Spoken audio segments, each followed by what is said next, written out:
बुरेवाला के नवाही इलाका मुल्तान रोड अड्डा 37 फाटक पर अरसा दराज से फैक्ट्री में जाली कुकिंग ऑयल तैयार किया जा रहा था, जिसमें मुर्दा मुर्गियां और दीगर मुर्दार जानवरों के अज़ा इस्तेमाल किए जा रहे थे।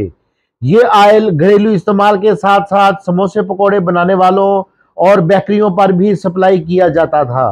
स्पेशल टीम की इतला पर SHO थाना माछीवाल और महकमा पंजाब फूड अथॉरिटी ने मुश्तरका कार्रवाई करते हुए कुकिंग ऑयल तैयार करने वाली फैक्ट्री पर छापा मारा, जहां भारी मिकदार में मुर्दार मुर्गियों के अलावा तैयारशुदा कुकिंग ऑयल भी मौजूद था।